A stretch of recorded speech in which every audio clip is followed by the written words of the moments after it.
Before starting the unique dialogue, subscribe to stay updated on new videos and to remember my channel. The lights in the studio were dim. The buzz of anticipation filled the air as the audience leaned forward, waiting for the moment everyone had come, for they weren't there just to see another interview. They wanted something else. Something raw, something real. They came for the spectacle that surrounded Toni Kroos, the man who had long been a figure of cold perfection on the pitch and was now stepping into a world that thrived on chaos and charm. The TV host, known simply as the host, was the embodiment of that world. With his easy smile and sharp tongue, he had a gift for peeling back layers, and tonight he intended to strip away everything until Toni had nowhere left to hide. Toni stepped onto the stage. The applause hit like a wave, but his face remained unreadable. His posture straight, his eyes forward, dressed in a fitted suit that whispered authority. He didn't smile, didn't wave. He just walked to the chair and sat. His presence alone was enough. The host welcomed him with a grin, already measuring his opponent, because this wasn't a conversation. It was a chess match, and both of them knew it. The host opened with a soft jab, asking if Toni ever smiled off the field. Toni's reply was curt, professional. He didn't entertain the bait. He spoke about discipline, preparation, control, words that formed the backbone of his identity. The host pushed further, mocking the lack of flair, the absence of showmanship in Toni's career. And Toni answered with facts, with numbers, with trophies. He wasn't here to win a popularity contest, but the host wasn't done. He shifted gears, brought up moments in Toni's past times when he had been accused of being too mechanical, too distant, too boring. And he delivered the line with a laugh. But the implication hung heavy. The crowd laughed too, but uneasily. They sensed the edge beneath the humor. Toni didn't flinch. Instead, he talked about sacrifice, the hours alone, the relentless pursuit of precision. He explained that his life had never been about pleasing people. It was about mastering his craft, about winning. And in that moment, his voice carried a weight that silenced the room. The host smiled again, but it was thinner now, more calculated. He leaned in. His tone quieter, asked if Toni ever regretted it. The walls he built, the people he pushed away, and for the first time, Toni paused, not long, but long enough for the silence to speak louder than any answer. When he finally spoke, his voice had softened slightly.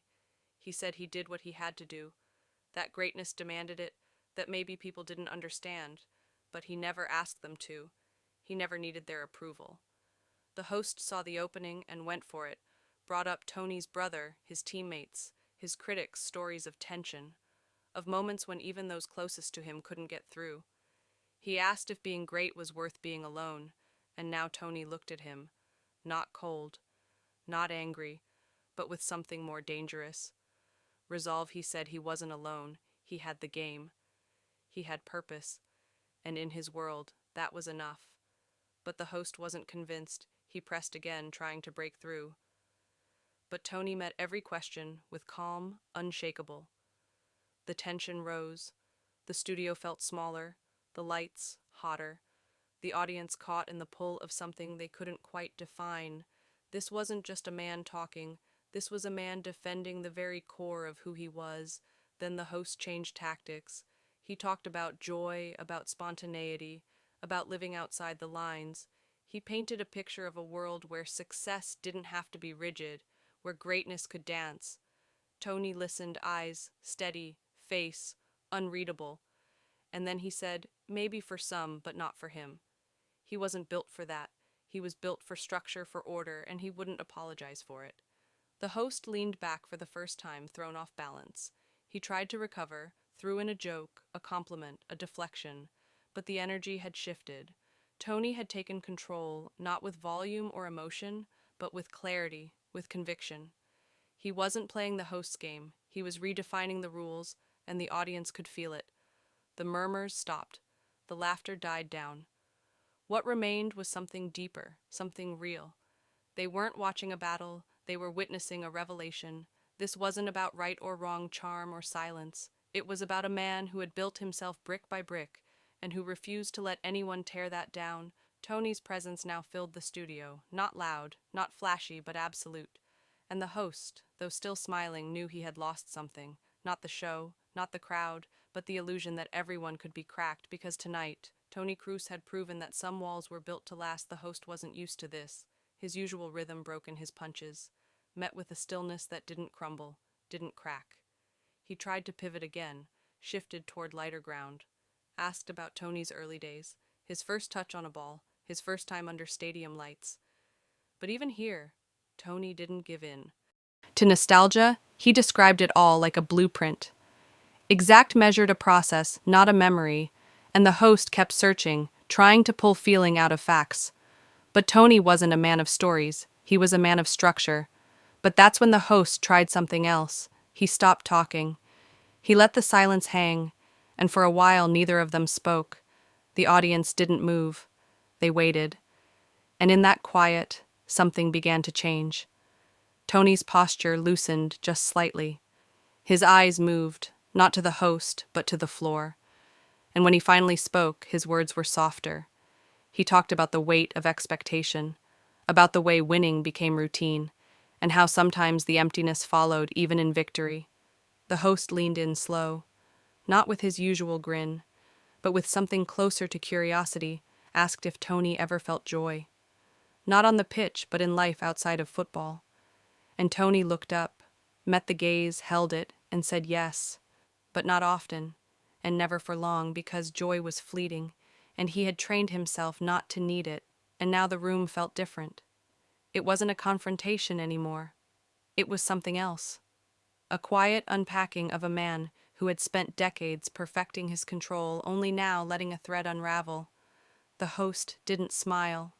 He nodded, listened, asked what Tony would do when the games stopped, when the crowds went home, when there were no more trophies to chase, and for the first time Tony didn't have an answer.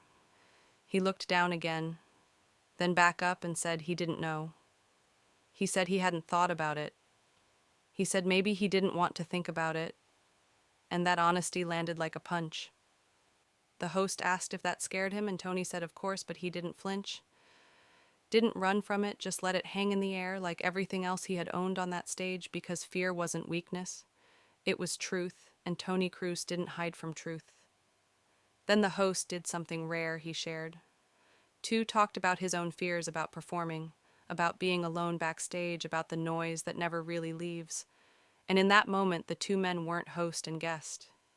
They were just two people under too many lights, trying to explain themselves. Tony asked the host why he did it, why he tore people open for the crowd, and the host shrugged, said maybe because if he didn't, someone would do it to him. Said maybe because it was easier to ask the questions than answer them, and Tony nodded. He understood that more than most the audience was silent, now fully drawn in, not for spectacle, but for something more raw, the honesty of two men pulling back their armor just enough to show they had scars underneath. Then the host went deeper, asked if Tony ever wanted to disappear. Not forever, just for a while. Go somewhere quiet. No lights, no games. And Tony said yes, more than he'd ever admit. And that landed too, because for a man known for showing so little to say, that so plainly meant everything. The host smiled, but it wasn't performance. It was respect. Said he never thought he'd get Tony to say something like that, and Tony looked at him. Said maybe he hadn't. Maybe Tony just needed to say it for himself. And that was it. The pivot. The shift from control to confession. Not dramatic. Not loud. But like stone. Slowly giving terrain. The host asked about love, about family, about the spaces between matches, and Tony answered in short truths. He talked about his kids, about the way they laughed without knowing pressure, about how that made him feel more human than any win ever did. He talked about his partner, how she grounded him, how she reminded him he wasn't just a machine. And the audience softened. They breathed with him, leaned into the rhythm of his voice. Now less sharp, more open. He was still Tony, still composed, but the walls had cracks, and through those cracks light came in the host, thanked him not for the answers, but for showing up not in body, but in truth, and Tony nodded again. Didn't smile, but the edges of his eyes betrayed something warmer than before. The segment wrapped, the cameras dimmed, but no one moved. The applause came late, hesitant, like they weren't sure if clapping was the right response to something so quiet, so real. But when it did come, it wasn't for the host. It was for the man who sat in silence and said everything backstage. The host and Toni shook hands, the grip firm, but different. Not competitors, not opponents, something closer to comrades who had shared a battlefield of words and left with respect. And as Toni walked away back into the silence, he preferred the crowd still echoing behind him. He felt no triumph, no loss, just a kind of peace that only comes when you stop performing and start being outside the studio. The night stretched wide and quiet, neon fading into dark. Toni Kroos didn't wait for the car, he walked, let the cold air press against him. No entourage, no handlers, just his breath in rhythm and his thoughts loud but clean. The street wasn't empty, but nobody stopped him, not here, not now, and for once he was thankful for the stillness. He moved past shops glowing with forgotten light, cafes, empty tables inside music leaking into the night, but none of it called to him. He just kept walking step by step until the city turned quiet. Somewhere behind him, the host sat in his dressing room. Lights down, phone off, the show was over, but something lingered. Not regret, not pride, something stranger. He thought about the silence on stage, the kind that didn't ask for laughter or applause, the kind that just existed like fog or gravity, and he wondered what it said about him that he needed that moment more than the jokes, more than the performance he rubbed. His face leaned back, tried to name what Toni gave him, and couldn't, only knew it mattered. Toni, meanwhile, turned down an alley, narrow, lit by a flickering street lamp. He stopped, leaned against the wall, felt the bricks rough through his coat, and exhaled. Slow, deep, his phone buzzed a message from someone back home, just 3 words: "We saw it." He stared at the screen, then slid it back into his pocket. He didn't reply. Not yet, not because he didn't care, but because he didn't know what to say to that. Not when he wasn't sure what he had just done. He stayed like that for a while, motionless, a shadow in the night, remembering pieces of the conversation. Not the words, but the feeling of saying them. How strange it was to speak plainly. How exhausting and light it felt at once. He had spent so long building walls, rehearsing control, and tonight, for reasons he still didn't understand, he had stepped out from behind it. Maybe just for a breath, but still, he looked up, sky barely visible between buildings. Thought about what the host had asked. What happens after football? Not in the press conference version, not the legacy, not the pundit work, but the real. After the mornings with no training, the weeks with no goals, the years without trophies, and the thought scared him more than he admitted, not because he feared boredom, but because he didn't know who he was. Without the discipline, without the fight. A voice behind him made him turn. Someone walking their dog nodded, recognized him but didn't speak, just smiled and moved on, and Toni nodded back, grateful for the space, the respect of distance.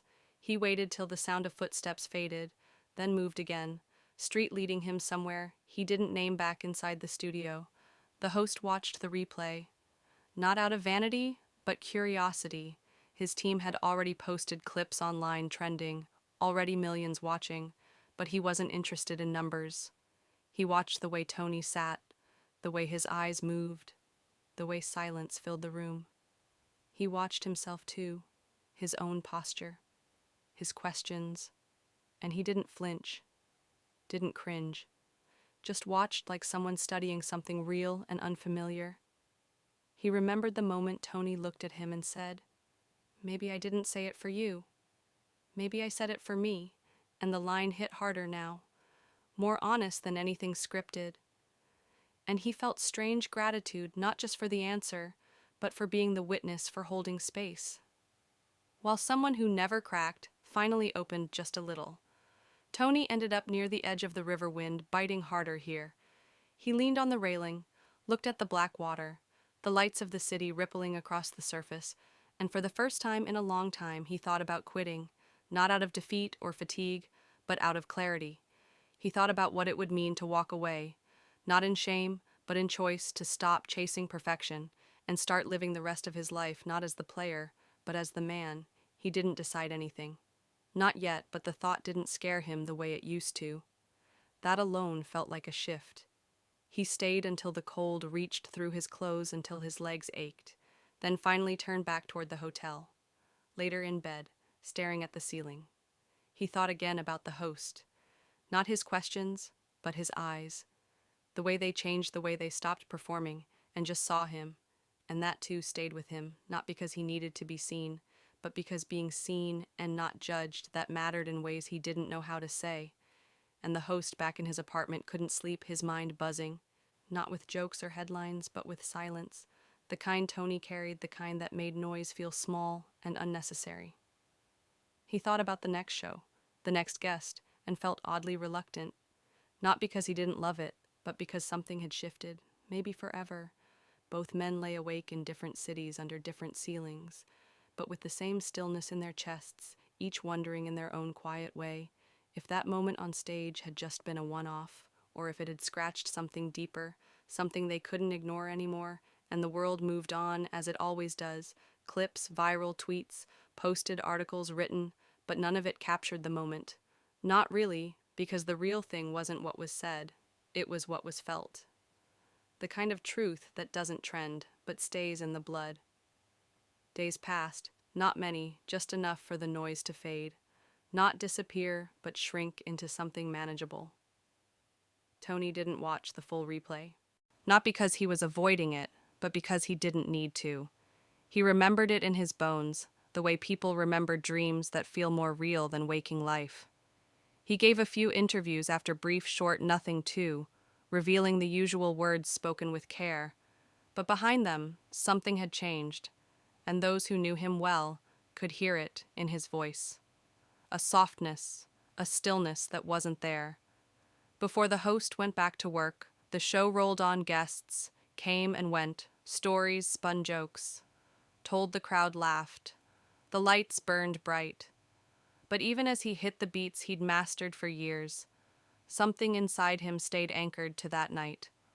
With Toni not in a haunting way, more like gravity, like something honest had been unearthed, and he couldn't pretend it hadn't happened. So instead of pretending, he started asking better questions. Not deeper, just truer. He listened more, paused more. Let silence have its place. And slowly the show felt different, more alive, less like a routine, more like a conversation. He didn't tell his producers, he didn't write a memo. He just shifted his tone and waited to see who noticed. And some did not, with words, but with eyes, with posture, with moments when a guest said something real. And it landed not in applause, but in quiet. And those became the moments he chased. Now, not the punchline, not the viral line, but the crack where light could slip through. Toni returned to training, but he did it differently, still precise, still committed, but no longer chasing the impossible. He stopped reviewing every pass, every mistake with a scalpel. He started breathing on the field, not just playing, and his teammates saw it too. They didn't ask, but they adjusted to him like the body does to a healed wound. He moved easier, spoke clearer, not louder, just clearer. Like the weight he'd carried was no longer a burden but a memory. One night, weeks later, Toni sat at a small restaurant table, outdoor, quiet, low light, a few close friends, and for the first time in a long time he talked not about tactics, not about matches, but about after and during. And what if he asked questions too, and didn't rush the answers?